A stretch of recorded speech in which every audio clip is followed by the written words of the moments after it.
April 21st, 2025, a regular weekday morning. Inside Ameris Bank, everything feels normal. People are standing in line, someone is filling out a deposit slip, another person is on their phone. The security guard is posted quietly near the entrance. Nothing looks out of place. The glass doors open. A man walks in. No yelling, no mask, no gun in the air. His head is slightly down, his pace is calm, and he steps into the queue like any other customer. 90 seconds later, the same man walks back out through the same doors. But this time, he's holding a bag that appears to be full of cash. There's no Hollywood shootout, no dramatic chase. Just a short walk in and a short walk out. According to the FBI and the St. Johns County Sheriff's Office, that man is no longer just a customer. He is now the Ameris Bank Robber. My name is Tanveer, and you're watching Obscured Crimes. Today, we're taking a look at a case where both the FBI and the St. Johns County Sheriff's Office (SJSO) are asking for the public's help. You might see it in a press release under a simple line. FBI and SJSO need your help finding the Ameris Bank Robber. What you're about to hear is a reconstructed narrative based on publicly available information, on how bank robberies typically happen and on how investigations usually unfold. The person involved in this story is a suspect, not a convicted criminal. In the eyes of the law, everyone is innocent until proven guilty in court. So think about this, it's a normal weekday. The Ameris Bank branch opens for business. Tellers balance their cash drawers. The branch manager is in the back working through emails and paperwork. Outside, traffic noise drifts in through the glass. For everyone inside, this is just another day. A little while later, a man steps through the doors. He's wearing simple clothing. No cartoon mask, no hoodie pulled over his face like in a movie, no shotgun waving in the air. This is what real-life robbery often looks like. The less attention you draw, the better your chances of walking away. The man pauses briefly in the lobby, then joins the line. Maybe he's in a cap, maybe a light jacket or hoodie. The security cameras capture him, but his body language says, "I belong here." He doesn't rush. He doesn't pace. He doesn't shake. He looks like he could be anyone. When he finally reaches the front of the line and steps up to the teller, that's the moment where a normal transaction turns into a federal crime. In most real bank robberies, there are two common methods. The first, the note. The suspect quietly slides a folded piece of paper across the counter. The teller opens it and sees something like, "This is a robbery. Stay calm. Give me the money." No die packs. No alarms. No shouting. No theatrics. Just simple, terrifying instructions written in a few lines. The second method, the verbal threat. The suspect leans in and speaks softly enough that people nearby can't hear, but clearly enough for the teller to understand, this is a robbery. At the same time, he might gesture toward his waistband or place a hand inside his jacket, implying that he has a weapon. Sometimes a gun is visible. Sometimes it isn't, but the message is the same. I am willing to hurt you to get this money. That's why you'll often see a line in official statements like, "The suspect implied he had a weapon." That phrase matters. It means his behavior was threatening enough that the staff believed he was armed, even if the camera never caught a clear image of a gun. The teller has been trained for this. They're taught that the priority is not the cash. It's human life. Arguing, refusing, or trying to be a hero can get people killed. So they do exactly what the training says: cooperate, stay calm, survive. The suspect opens a bag. The teller pulls money from the drawer and hands it over. The exact amount will usually be described later as an undisclosed amount of cash. No long speeches, no movie dialogue. Just a quick, quiet transfer of money from the bank to the bag. The man takes one last quick look around the lobby, then turns and walks toward the exit. Not running. Not shoving people aside. Just walking. If you were standing outside on the sidewalk, you might think he was leaving after a normal transaction at the ATM. But the second he steps out of those doors, everything inside the bank changes. The teller signals the manager. The alarm procedures kick in. A call goes out to 911. Within minutes, local officers are on scene. Shortly after, the FBI is involved, because when it comes to bank robberies, it doesn't stay just a local case. It becomes a federal matter. The next question investigators face is simple and brutal. Who is he? That's where the suspect description becomes critical. When agencies like the FBI and SJSO ask for help from the public, they usually release a basic description: sex, approximate age, height, build, clothing, any unique features like glasses, facial hair, tattoos, or scars. In many cases like this, the description might sound something like, a male, approximately between 5 feet 8 inches and 6 feet tall, medium build, possibly in his late 20s to late 30s, wearing a dark baseball cap, a gray hoodie or jacket, blue jeans, and dark athletic shoes.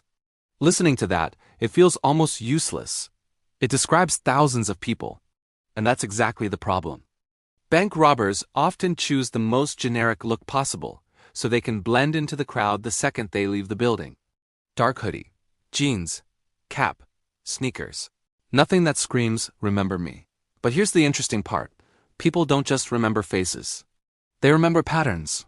Someone might think, I saw a guy dressed like that hanging around near the bank that morning. Or, I remember a man who moved strangely or looked really nervous near that intersection around that time. Or, I didn't see his face clearly, but I remember the way he walked. Or the car he got into. That's why the FBI constantly repeats the same line. Even a small piece of information can be crucial. The next big question is, how did he get away? Did he run on foot? Did he cut around a corner and vanish into a neighborhood? Or did he step into a waiting car? In many early reports, you'll see phrases like, the suspect fled the scene in an unknown direction. That usually means the cameras caught him up to a point, maybe out the door, maybe crossing a small part of the parking lot, but after that, there's a blind spot. He turned a corner. He walked behind a vehicle. He slipped out of frame. If someone was parked nearby and watching, their memory suddenly becomes more valuable than any expensive camera. Maybe there was a car idling by the curb, engine running. Driver inside, looking around nervously. Maybe right after the robbery, a man ran out of the bank, jumped into that car, and the vehicle took off faster than it should have. If you were at a nearby gas station, or in a car at the light, or walking by that block, your brain may have recorded more than you realize. And that brings us to why the FBI and SJSO go public. At the start, police and federal agents keep a lot of details close. They work the cameras. They check known offenders. They search databases. They compare images. They build timelines. But when they issue a joint public appeal like this one, FBI and SJSO need your help identifying the Ameris Bank Robber. It means a few things. Surveillance and internal tools alone haven't been enough. They may have suspects in mind, but no confirmation. They believe someone out there, in the public, has a missing piece of the puzzle. The FBI will usually take the clearest surveillance stills they have, crop and enhance them as much as possible, and post them on their website. SJSO will share them through local news and social media. Then, somewhere in that release, there is almost always a sentence like, if you recognize this individual, please contact law enforcement. It's a digital wanted poster, backed by a federal case file. If you're watching this from anywhere near Florida, near St. Johns County, or if you travel through that area for work, you should ask yourself 2 questions. On April 21st, 2025, were you anywhere near that Ameris Bank branch? Do you remember seeing anything that felt off at the time, someone's behavior, a car, a person waiting outside? If your mind jumps to something, even if it feels minor, there's a right way and a wrong way to handle it. The wrong way is simple. Do not try to play detective on your own. Don't follow someone you think might fit the description. Don't confront them. Don't accuse them. Don't turn your suspicion into a scene. The right way looks like this. Sit down. Write out what you remember. The date, the approximate time, the place, the clothing, the vehicle color, make, or any detail like a dent, sticker, or missing hubcap. Anything that stands out no matter how small. And then use the official channels. The FBI's online tip form. The St. Johns County Sheriff's Office tip line or non-emergency number. Or your local police department, telling them your information relates to the Ameris Bank robbery on April 21st, 2025. In many cases, you can remain anonymous. Sometimes rewards are offered. But whether there's money on the table or not, a single accurate tip can be the difference between an open case file and a solved one. Why focus so much on one bank robbery? Because cases like this show us what modern crime really looks like. It's not always dramatic, it's not always noisy.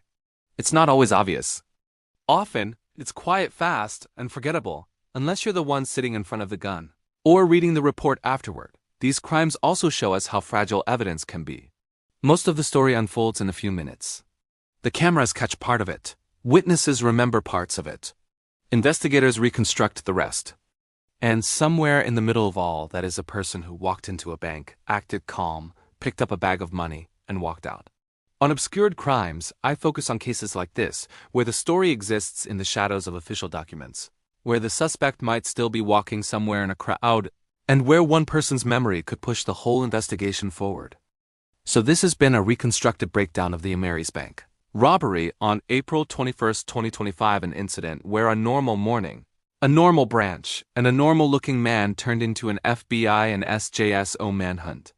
Remember, everything you've heard here is based on patterns, on how these robberies usually happen, and on the limited information that is publicly known. The person involved in this case is legally only a suspect. Until proven guilty in court, he is presumed innocent. I want to leave you with a question. Do you think agencies like the FBI and local sheriffs should go public with appeals like this early in an investigation? Or should they stay quiet longer and only involve the public when all other leads are exhausted? Tell me what you think in the comments. If you found this deep dive style of true crime breakdown interesting, hit like, subscribe to Obscured Crimes, and turn on notifications so the next case doesn't stay obscured from you. My name is Tanveer. This is Obscured Crimes. I'll see you in the next video with another case where the truth is blurry and we try to bring it into focus.